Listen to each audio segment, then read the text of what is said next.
Wa Anas bin Malik radhiyallahu anhum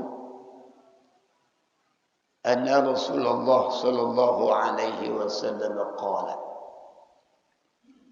Dua seorang sahabat ya, Ibnu Abbas dan Anas bin Malik radhiyallahu anhum. Ini dua-duanya adalah Abdullah Ibnu Abbas dan Anas bin Malik. Keduanya merupakan al-mukaththiruna fi riwayatil hadis. Para sahabat yang paling banyak meriwayatkan hadis-hadis Nabi. Anna Rasulullah sallallahu alaihi wasallam qala, bahwasanya Rasulullah sallallahu alaihi wasallam bersabda, "Law anna libni Adama" kalau seandainya anna libni Adam, kalau seandainya manusia memiliki wadian ini satu lembah.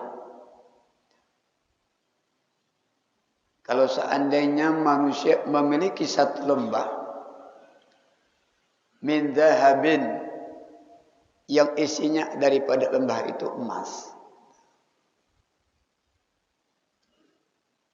ahabba an yakuna lahu wadiyani,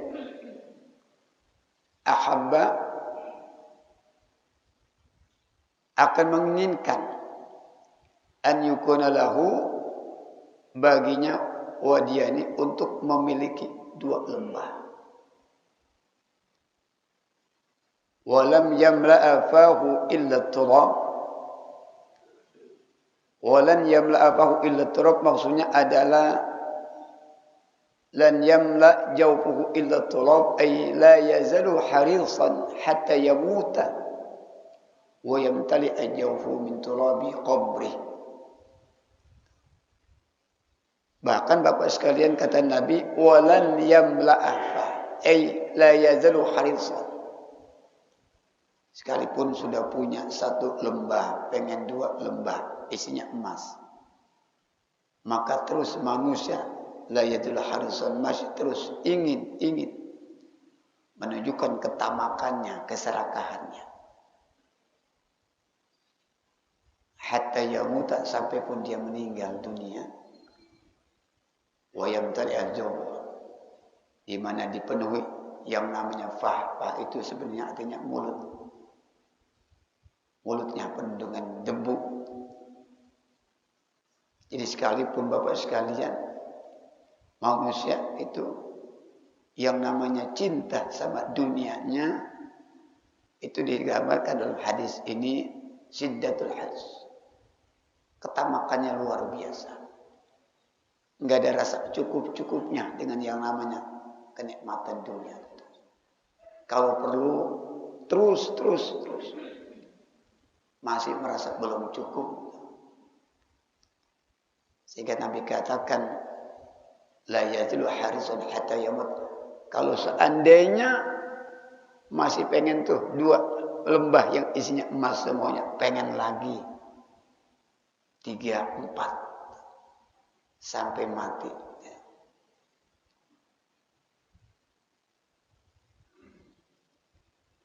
Wa yatubullahu ala man taba, dan Allah akan menerima taubat man taba, orang yang bertaubat. Muttafaqun alaihi, hadis riwayat Al-Bukhari Muslim, disebut muttafaqun alaihi. Lughatul hadis, dalam memahami bahasa hadis, wadian itu mil'ul wadin ya. Mil'ul wadin, memenuhi lembah. Lan yamla'a jaw illa turab, ay la yazalu harisan hatta yamuta. Artinya la yazalu harisan, masih terus menunjukkan ketamakan dalam rangka untuk menumpuk hartanya tuh hatta yamuta, sampai mati. Wa yamtali ajawfuhu min turabi qabri, dan memenuhi akan jauh. Itu isi perutnya min turabil qabri, daripada tanah-tanah kuburnya. Afadal hadis, pelajaran yang bisa diambil dari hadis ini, syiddatu hirsil insan ala jam'il mali wa ghairihi min mata'id dunya. Syiddatu hirsil insan. Jadi hadis ini Bapak sekalian menggambarkan syiddatu hirsil insan, betapa tamaknya manusia. Apa yang ditamakan tuh? Yang diserahkan ala jam'il mal, dalam rangka mengumpulkan harta. Dalam rangka menumpuk-numpuk harta, wa ghairihi, dan selain harta, min mata'id dunya, daripada aksesoris dunia, daripada kenikmatan dunia.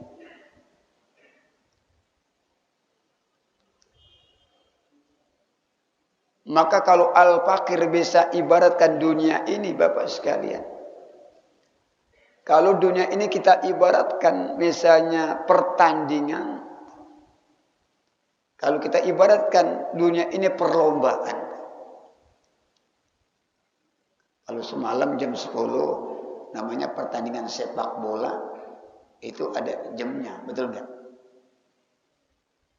Babak pertama 45 menit, babak kedua 40 menit, 90 menit. Ada waktunya tuh. Pertandingan ada yang menang, ada yang kalah. Tapi kalau yang namanya mengejar-ngejar dunia, Pak, pertandingan yang paling capek, paling melelahkan itu ngejar-ngejar dunia. Itu paling capek, paling melelahkan, paling menguras tenaga. Pertandingan ngejar-ngejar dunia. Mengapa, Pak? Karena goyatuhu, akhir daripada finishingnya itu, Pak, adalah kematian. Nih hadisnya begitu. Nih hadisnya. La yazalu harisan hatta yamut. Kalau ngejar-ngejar dunia, finishingnya kematian.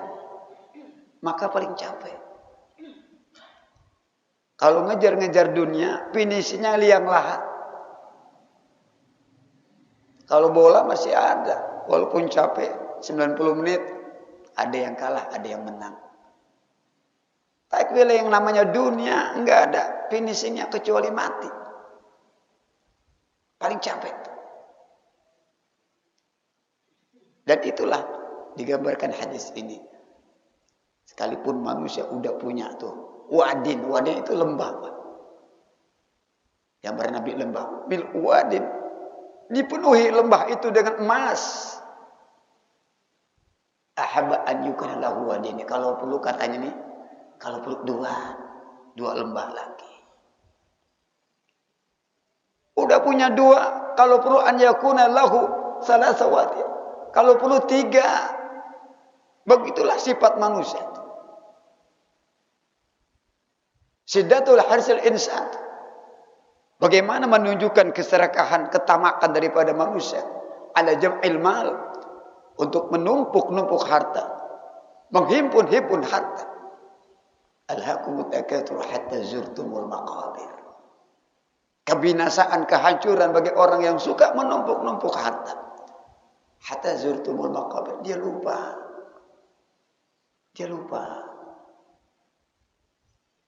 Sesungguhnya dia akan jadi mayit. Itu Bapak sekalian.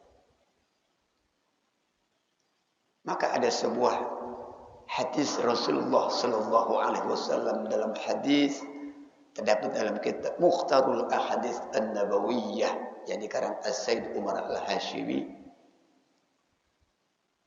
Ini betapa menggambarkan percispan kehidupan manusia itu, yang mengejar-ngejar dunia, yang enggak pernah kecuali nanti sampai mati. Rasulullah didatangi oleh malaikat Jibril, malaikat yang mulia, malakun karim, atani Jibril alaihi salam faqala ya Muhammad aish ma syi'ta fa innaka mayyitun. Ay maknanya, ya Muhammad mahma tala umruka fa innal mauta ghayatu kulli hayyin wa masirih. Begitu. Penjelasannya begitu.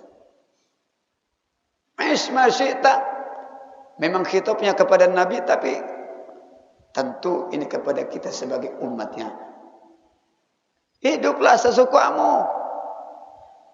Silakan kau nak mati hidup. Fa innaka mayyit. Tapi ingat kau akan jadi mayit. Kau akan meninggal dunia. Mahma tala umur. Nikmat umur yang Allah berikan. Silakan kau gunakan. Fa innal mauta ghayatu kulli hayyin. Sesungguhnya kematian akhir daripada segala kehidupan. Wa masirih, dan tempat kembali adalah kuburan. Sekali rahmati Allah. Itu saya katakan perlombaan. Kalau ibaratnya dunia ini adalah perlombaan, pertandingan yang paling capek, paling nguras tenaga, maka adalah ngejar-ngejar dunia. Finishingnya adalah liang lahat kematian. Persis dengan hadis Nabi, Isma syi'ta fa innaka mayyit. Bapak hadirin yang dirahmati Allah Subhanahu wa taala. Yang kedua kata Nabi itu, kata malaikat Jibril kepada Nabi Muhammad, ya Muhammad ahbib man syi'ta fa innaka mafariquhu. Wa fi riwayatin ahbib ma syi'ta fa innaka mafariquhu. Silakan kau cinta apa yang kau suka. Punya mobil, silakan. Cinta dengan mobil. Rumah, silakan. Anak, silakan. Harta, silakan. Itu apa-apa yang kau cinta tentang aksesoris dunia, silakan. Sampai ahbib man syi'ta, silakan kau cinta orang-orang yang kau cintai, istrimu, anakmu. Silakan kau cinta. Fa innaka mafariquhu. Tapi ingat, saat meninggal dunia, saat manusia meninggal dunia, Pak, mafariquhu, akan berpisah dengan itu semuanya. Ketika manusia dikubur, ambak dikubur, yatawal anu ashabu, itu yang ngantar hartanya, keluarganya pada pulang, begitu. Enggak ikut, kecuali amalnya yang ikut. Ini Bapak dirahmati Allah, saudaraku yang dirahmati Allah Subhanahu wa taala. Demikian manusia sifat hirsid dunia. Dan manusia itu, Pak, kata Allah dalam Al-Qur'an, innal insana khuliqa halu'a. Manusia itu diciptakan halu'a, keluh kesah. Keluh kesah. Idza massahu syarru, idza massahu khairu manu'a. Wa idza massahu syarru jazu'a. Kalau dikasih kebaikan, kadang-kadang merasa belum cukup, dia pelit, manu'a. Dikasih keburukan, masih terus keluh kesah. Sifat manusia, nggak ada puas-puasnya. Nah, di sini Bapak sekalian digambarkan, wa yatubullahu 'ala man taba. Nah, ini Pak, sifat untuk menumpuk-numpuk harta itu digambarkan dalam hadis ini, wa hadzal hirsu syadidu madmumun idza kana fihi tadyi'u lit-tha'ah. Wa hadzal hirsu syadid, ini sifat tamak yang sedemikian dahsyat ini, Pak, itu madmum, sangat tercela. Tercela idza kana apa? Fihi tadyi'u lit-tha'ah. Kalau seandainya dengan kita menumpuk harta tersebut menyebabkan kita pada akhirnya lalai daripada ketaatan kepada Allah. Jadi sebenarnya kalau kita ingin cinta dunia silakan, asal jangan cinta dunia kita mengalahkan cinta kita kepada Allah. Oleh karena itulah di dalam Al-Quran Allah berfirman, Ya ayyuhalladzina amanu, wahai orang-orang yang beriman, La tulhikum amwalukum wala auladukum an dzikrillah. Jangan sampai membuat kamu lalai. Amwalukum, harta-hartamu. Wala auladukum, jangan sampai dengan sebab kesibukan istri, mengurus istri, keluarga, anak. An dzikrillah, kamu lalai daripada ingat Allah. Jangan sampai. Amwalukum, harta.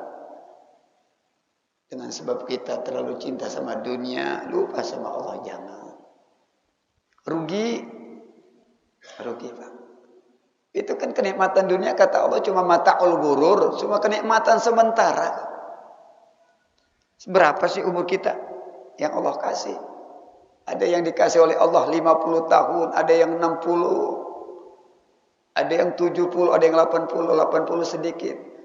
Cuma kata Nabi, a'maru ummati baina sitin tasab'in wa aqallu man yazudu dzalik. Rata-rata usia umatku 60 sampai 70. 60 sampai 70 kata Nabi rata-rata umat. Wa aqallu man yazudu dzalik. Adapun dikasih yang 80 gitu. Dikasih jarang. Cuma dikit. Tapi rata-rata 60 70. Kita hidup dunia 60 70 tahun. Nikmatin dunia. Habis itu Pak, innalillahi wa inna ilaihi raji'un.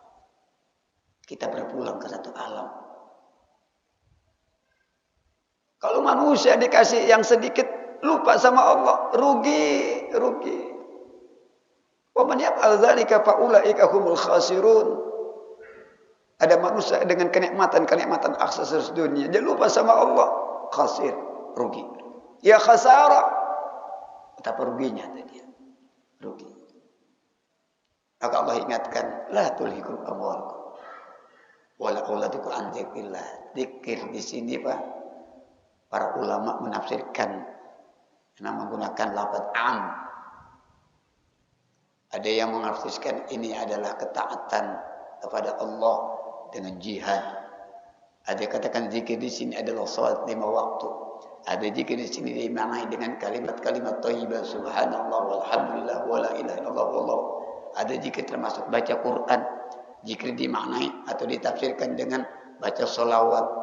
Termasuk zikir dimaknai dengan menuntut ilmu. Hai manusia, jangan sampai dengan sebab kau sibuk dunia.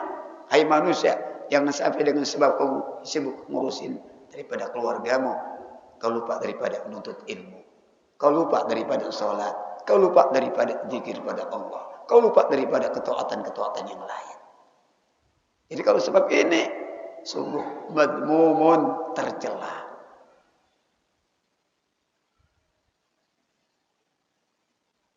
Bapak dirahmati Allah Subhanahu wa taala. Jadi ini hadis peringatan, ingatan bagi kita agar kita jangan sampai lalai.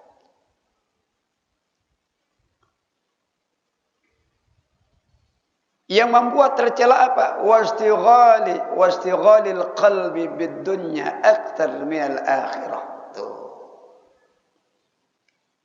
Istighalul qalb, hati yang dipenuhi kesibukan dengan dunia, akthar minal akhirah, yang lebih banyak daripada akhirat. Lebih banyak mikirin dunia daripada akhirat. Bahkan kalau orang yang sudah tamat sih Pak, orang yang sudah tamak, yang sudah rakus, boro-boro mikirin akhirat. Boro-boro. Yang ada dalam dirinya adalah uang. Boro-boro Pak. Kehidupannya sudah hedonisme, materialistis. Enggak dikenal tuh Tuhan. Persis bagaimana Qarun. Persis. Bagaimana Fir'aun dengan jabatannya sombong. Qarun dengan hartanya sombong. Itu manusia-manusia sombong. Allah sudah lihat. Tidak pernah ada rasa puas-puasnya dengan dunia. Tapi ujung-ujungnya kehancuran. ujung-ujungnya kehancuran. Pun manusia demikian. Kalau seandainya mewarisi daripada sifat-sifat Fir'aun dan Qarun, maka tidak ada untung sama sekali, yang ada adalah kebinasaan, kehancuran. Kalau seandainya menumpuk harta itu menghilangkan daripada ketaatan kepada Allah dan sibukkan hatinya dengan urusan dunia, melupakan akhirat. Yaqbalullahu ta'ala taubatan man taba min sifatil madhmumah. Allah pasti menerima taubat. Orang yang bertaubat, Masya Allah. Innallaha kana ghafurar rahim. Atau innallaha kana ghaffara. Sesungguhnya Allah Tuhan Maha Pengampun. Sampai dalam kitab ini juga hadisnya sangat panjang, Pak.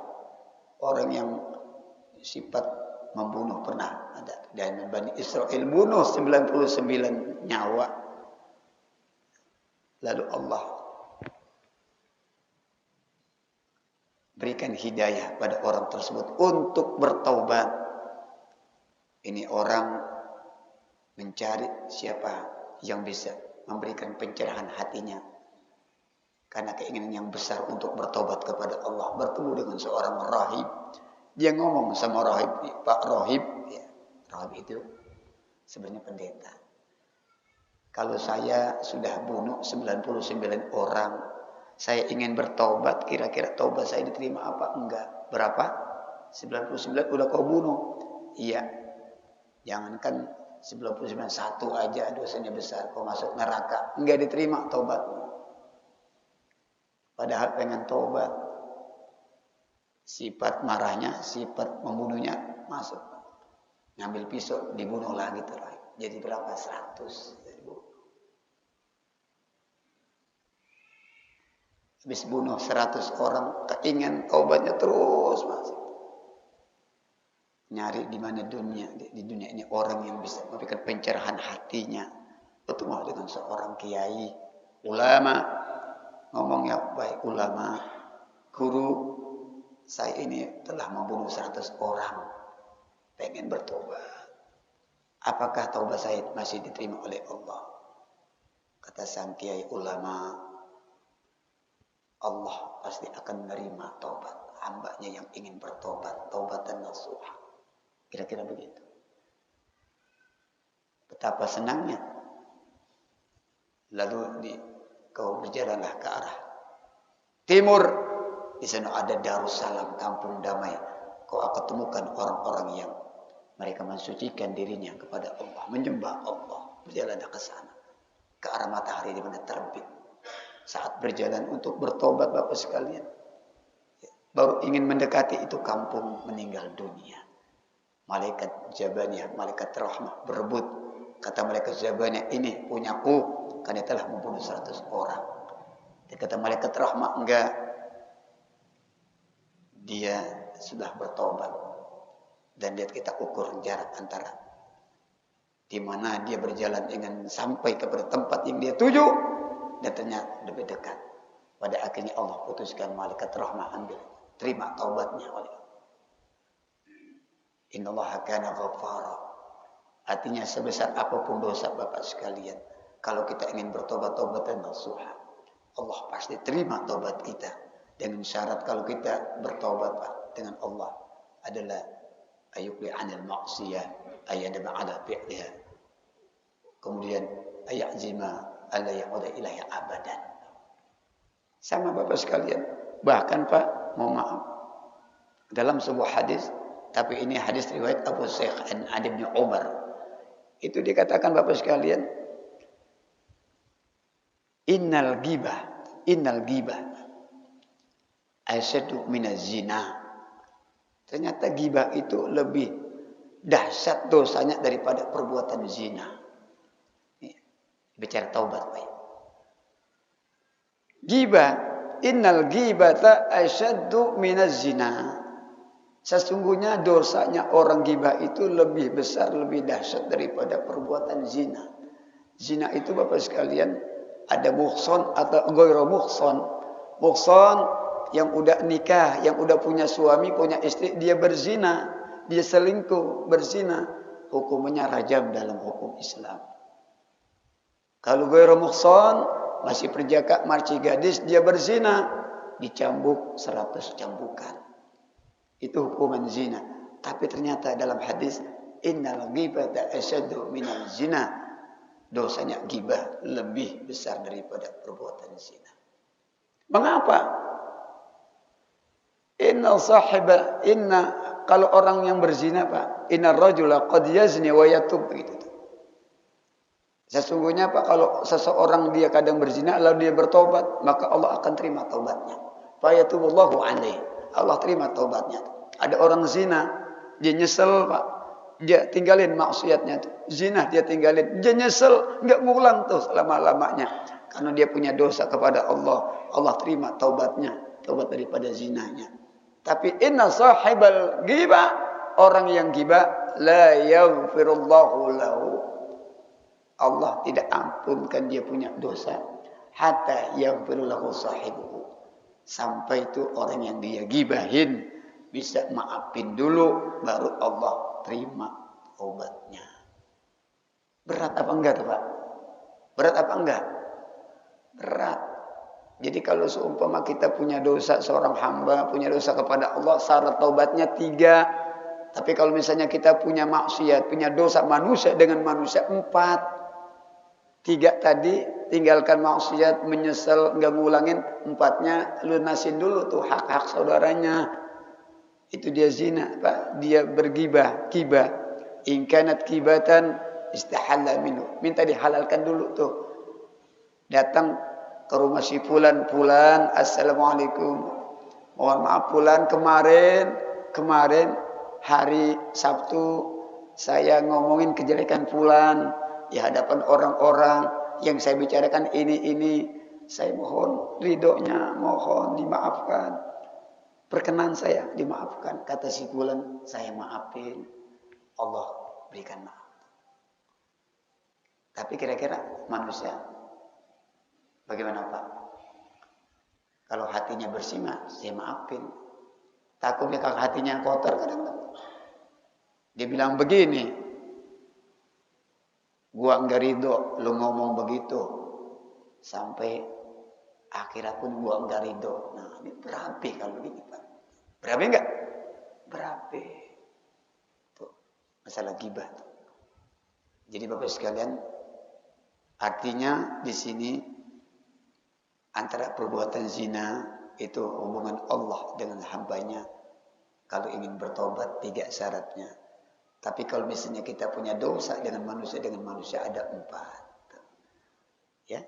Oleh karena itu, tetapi terus innallaha yabsutu yadahu bil-lail liyatuba musii'un nahar.